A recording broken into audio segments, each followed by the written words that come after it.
اپنے گھروں کی معاشرت نبی والی لاؤ، ایک دوسرے کی تعریف کرو، ایک دوسرے کی حوصلہ افزائی کرو۔ سبحان اللہ۔ اللہ کے نبی گھر آئے، ام سلمہ کے گھر کی باری، کھانے کو کچھ نہیں، پکایا کچھ نہیں، ہے ہی کچھ نہیں، تو خامد و محمد مصطفیٰ جیسا اور آگے کھانا تیار نہ ہو تو بیوی کے دل پہ کیا گزرے گی؟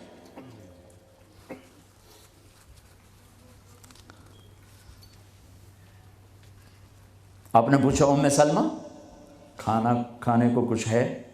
تو ایک دم انہوں نے بہت ہی ندامت لجاجت کے ساتھ کہا، یا رسول اللہ کچھ نہیں ہے، یہ سرکہ پڑا ہوا ہے۔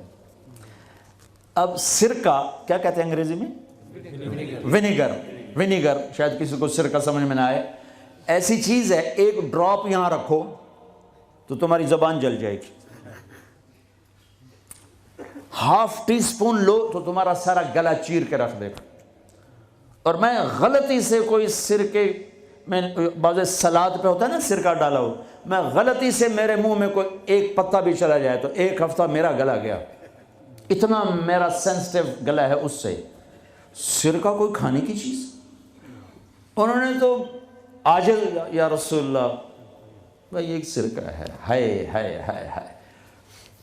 آگے میرے نے کہ سرکہ بھی کوئی کھامن دی شاید، تو اتنا ہی نہیں پتا بھائی سرکہ کھامن دا نہیں ہوتا۔ میرے نبی نے فرمایا ہو نعم الادام الخل، ام سلمہ سرکے جیسا تو سالن ہی کوئی نہیں، ہے سرکے جیسا تو سالن ہی کوئی نہیں۔ کیسے اپنی بیگم کو شرمندگی سے نکالا اور احساس کمتری سے نکالا، سرکے جیسا تو سالن ہی کوئی۔ جس گھر میں سرکہ ہے انہیں کسی سالن کی ضرورت ہی کوئی نہیں۔ یوں حوصلہ بڑھایا جاتا ہے۔ یہاں تو چونکہ وہ مقابلے کی ٹکر، یہاں بیویاں بھی ڈاڈی ہیں خوب، اور تو یہاں تو ان کی اپنی کونسلز بنی ہوئی ہیں۔ تو میں مسلمان عورت کو کہتا ہوں، چونکہ یہ میری بات آگے جا رہی ہے، آپ میرے سامنے بیٹھے ہو، ایک دوسرے کو عزت دو، برداشت کرو۔ میرے نبی نے فرمایا بہترین مسلمان وہ ہے جو بیوی سے اچھا سلوک کرتا ہو، اور بیوی سے فرمایا میری شریعت میں سجدہ ہوتا تو بیوی سے کہتا خامد کو سجدہ کر۔ بہترین صدقہ اولاد کی تربیت ہے۔ پورا گھر میرے نبی نے نقشہ بنا، ہر ایک کی قیمت بتائی۔ ماں تیرے قدموں تلے جنت، کہ کاش میری ماں زندہ ہوتی، تم دیکھتے میں کیا کرتا، میں عشاء کی نماز کے مصلی پر ہوتا، میں سورۃ فاتحہ پڑھ رہا ہوتا، ادھر سے آواز آتی میری ماں کی محمد، تو میں نماز توڑ کے کہتا لبیک اماں جان۔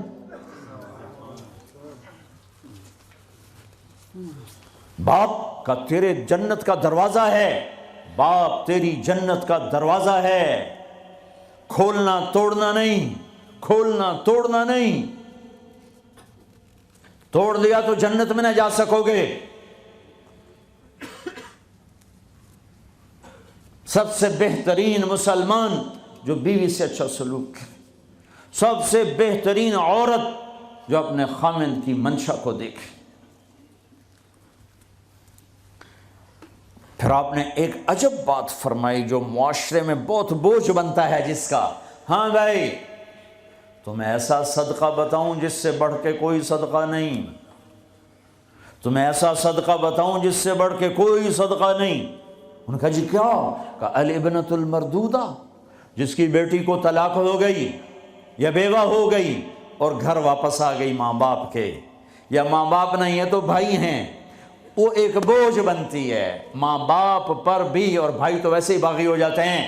میرے نبی نے فرمایا اس بچی پہ خرچ کرنا کائنات کا سب سے افضل صدقہ ہے۔ گھر، ایک گھر کیسے چلتا ہے؟ ہمارے ہاں پنجاب سندھ بلوچستان سرحد میں بہنوں کو وراثت میں کوئی حصہ نہیں ملتا، سب بھائی کھا جاتے ہیں۔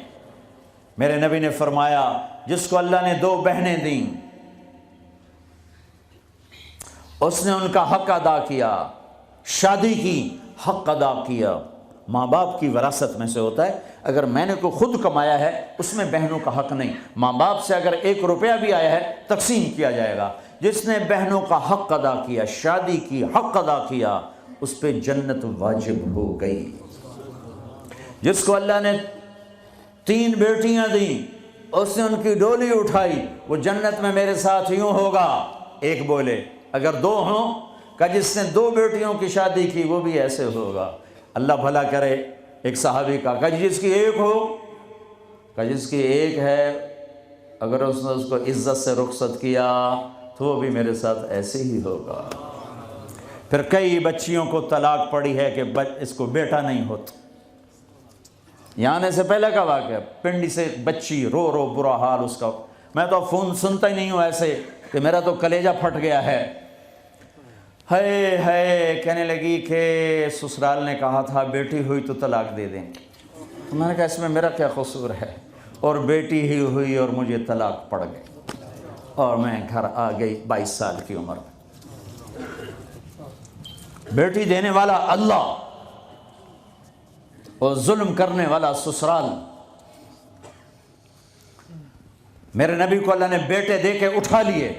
قاسم اٹھا لیے، عبداللہ اٹھا لیے، ابراہیم اٹھا لیے. 4 بیٹیاں دی، 3 زندگی میں اٹھا لی. زینب، ام کلثوم، رقیہ، تینوں آنکھوں کے سامنے چلی گئیں. فاطمہ سے نسل چلی. آپ نے فرمایا لوگوں کی نسل بیٹے سے چلتی ہے، میری نسل میری بیٹی فاطمہ سے چلی. اس لعنت کو دھویا.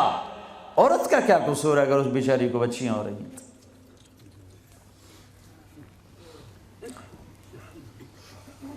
جس نے اپنی بہنوں کو حق ادا کیا، جس نے بیٹیوں کو ڈولے میں بٹھایا، ان کا حق ادا کیا، کہ جنت میں یوں ہو جائے گا.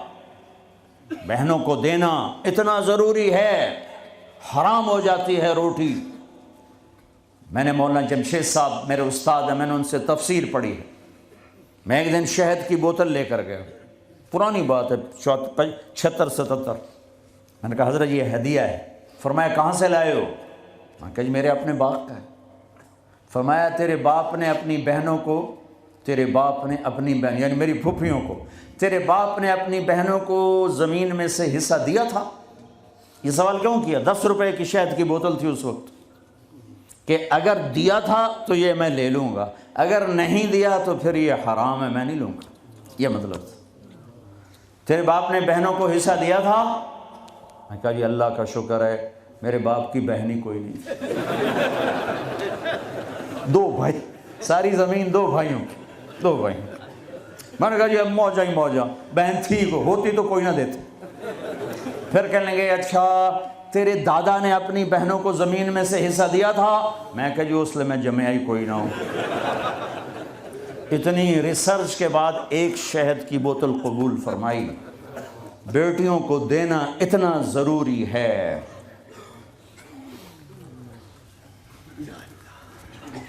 میں اپنے نبی والی معاشرت قائم کرو، اپنے نبی والی معاشرت قائم کرو. محبت ہو، سچائی ہو، الفت ہو، درگزر ہو، معاف کرنا ہو، طلاق سے بچو. یہ جھوٹی شادیاں نہ کرو، پیپر کی شادیاں نہ کرو. اللہ کے واسطے یہ دھوکہ نہ دو.